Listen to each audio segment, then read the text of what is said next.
9/11 first responders, I guess you could say, have shamed Republicans into voting for a bill that will finally deliver justice to sick American heroes.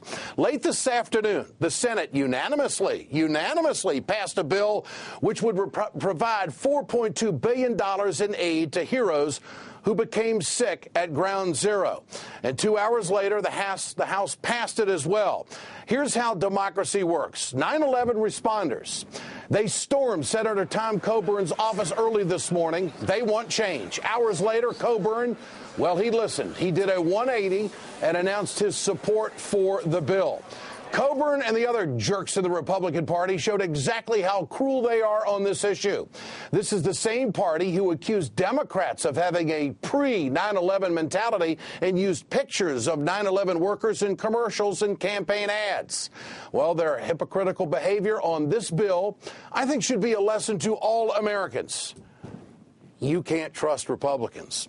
Senator Chuck Schumer and also Christine Gillibrand cut a last-minute deal to save the bill before Congress headed home for Christmas. Schumer says this isn't a left or right issue. This is not a Democratic or Republican issue, Joe. You know that. It's an American issue. We don't look at our veterans when we help them after they've come back from defending our freedom and say, what state are you from? What party are you from? We come together. This is one of the few areas of bipartisanship. I'm sorry, Senator, I disagree on this one. This is a classic example of how fraudulent the Republicans really are. They were the party of, let's see, remember Freedom Fries and that bullhorn moment and the American flag lapel pins? We weren't American if we didn't have them on. But you know what? When the rubber hit the road on this issue, the Republicans turned their backs on the very people they claim to support. Democrats and grassroots supporters went to the mat for the 9/11 first responders and got this deal done. It was the Democrats. Republicans finally came on board because they didn't have the guts to go home and face their constituents and explain how you could vote against 9/11 heroes. The Republican Party is in disarray over the Democrats' success in this lame duck session of the Congress. This is how Lindsey Graham in South Carolina put it during a radio interview. When it's all going to be said and done, Harry Reid has eaten our lunch. This has been a capitulation in 2 weeks of dramatic proportions of policies that wouldn't have passed in the new Congress. Capitulation. That's how some of the leaders over the Republican Party are saying what it is when helping heroes out. That's capitulation? Is that American? Graham is whining about capitulation on the things that the American people wanted. Don't ask, don't tell. The unemployment extension, the START treaty, and the 9/11 bill would have never been passed by the next Congress. We can only speculate. We can only speculate that none of this would have happened if President Obama hadn't cut a deal on tax cuts. The president hopes the days of gridlock are over and we move forward. It's time to find common ground on challenges facing our country. That's a message that I will take to heart in the new year. And I hope my Democratic and Republican friends will do the same. If there's any lesson to draw from these past few weeks, it's that we are not doomed to endless gridlock. Well, Mitch McConnell's words of wait till next year, I think they ring hollow in this holiday season. This is a great day for Americans, a great day for 9/11 first responders, a great day for the president and the Democrats who lived up to their word, and the American people and those grandkids that Republicans love to refer to about the next generation.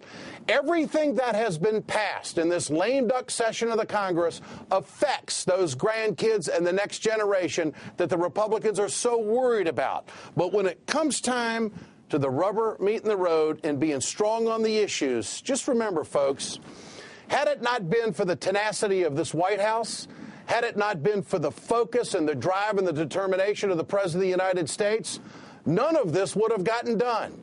And I can say with conviction here tonight, maybe I was wrong on this tax cut issue. These are a lot of victories. But then again, that's why the president's in Air Force One, and that's why I fly a Cessna 206. Get your cell phones out, folks. I want to know what you think. Tonight's text survey question is, do you think Republicans were shamed into voting For the 9/11 heroes, text A for yes, text B for no to 622-639. We'll bring you the results later on in the show. Big victory for the American people today, and Americans who were heroes back on that day will never forget. Let's never forget. That was one of the phrases that the Republicans always put in front of the American people. Joining me now is New York Congresswoman Carolyn Maloney. She is a primary sponsor of the 9/11 health bill in the House, and she has been fighting for this for 7.5 years. Congresswoman, congratulations, great work. But the question begs at this hour, is this going to be enough money to do these heroes and their families and make restitution to make it right? What do you think? Well, Ed, you just told it like it is. It's been a Democratic fight to get this money, but we have good tidings. We passed the bill, and all I've wanted for Christmas for the past 7.5 years is to get this aid out there to the first responders. This bill is not what we started out with, but it is $4.3 billion. It will cover 5 years, and the program will be in place, so it's a huge win. Otherwise, we'd be running out of money by the end of January for those 36,000 responders that are in the health monitoring program and treatment program right now. So we should rejoice. It is wonderful news for the holiday season. It was the right thing to do, the right time to do it, and Ed, it's even the right season to do it. It was a wonderful win for the suffering and ailing veterans of the war against terror. Thank you for your help in getting the word out. Well, there's no question. It's an issue that I think most Americans really believe that it was the morally correct thing to do. But Congresswoman, what about the money? The obstruction and the stand that Tom Coburn took over in the Senate trimmed $2 billion off this. How do you feel about that? Well, I'm just glad that he didn't use the power of a senator. He was threatening to kill the entire bill. He could put a hold on it and run the timeout. We knew we had the votes, that we had enough Republicans and all of the Democrats.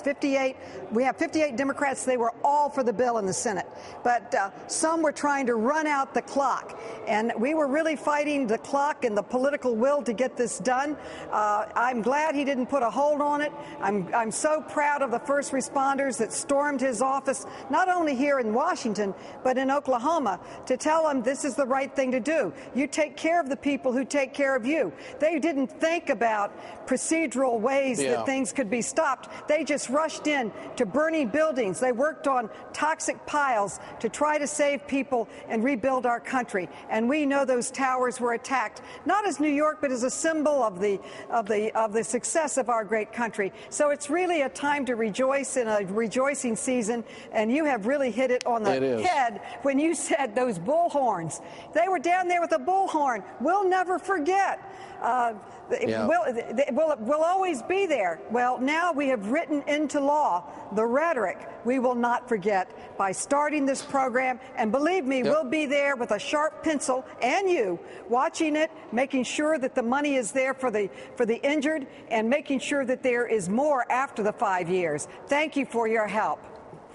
Congresswoman Carolyn Maloney in New York, thank you so much. Appreciate your work on this. You were a tireless worker on it for 7.5 years. Now let's turn to two 9/11 first responders.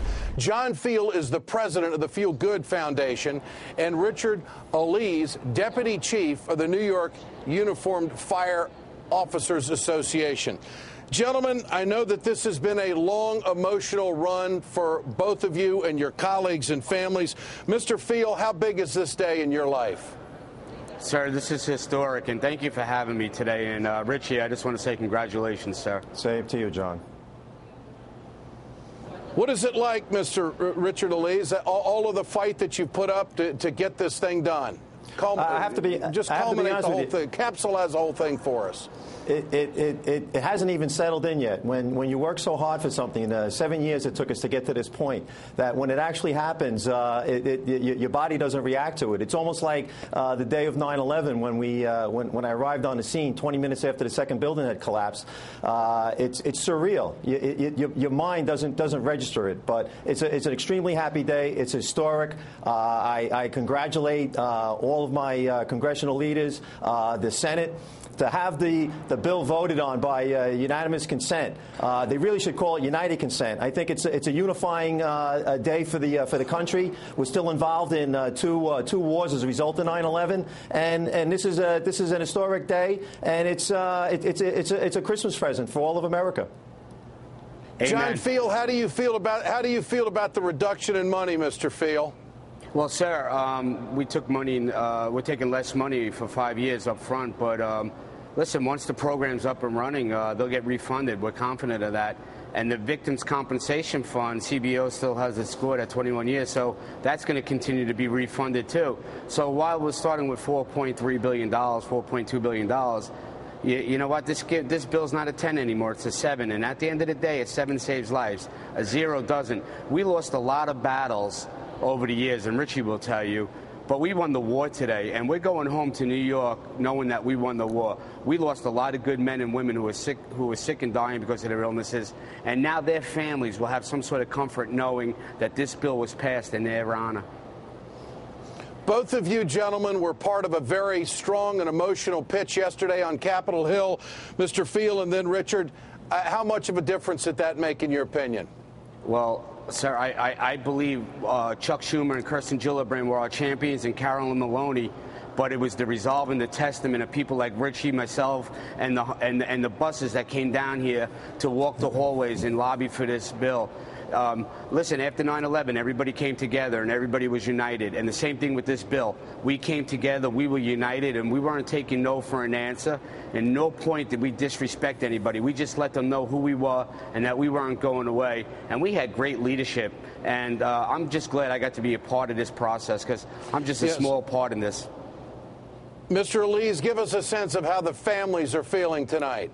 The families are thrilled. We had so many people counting on us. The New York City Fire Department alone, we've had hundreds of firefighters have to retire early, and it's not a good retirement.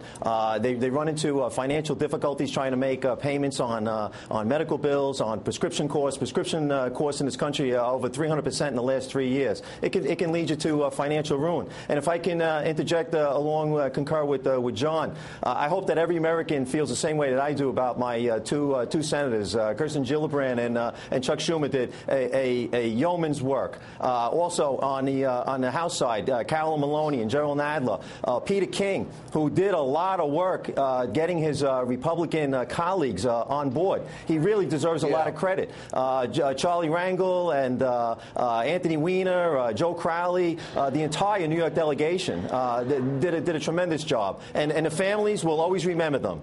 I will carry that message to each and every family when I get home. Richard Elise and John Field, you are great Americans for what you did. God bless you. You're heroes, and we're proud to be having you here on the Ed Show. Thanks so much. Thank you. Happy holidays, and God bless you. Absolutely. Happy holidays and Happy New Year.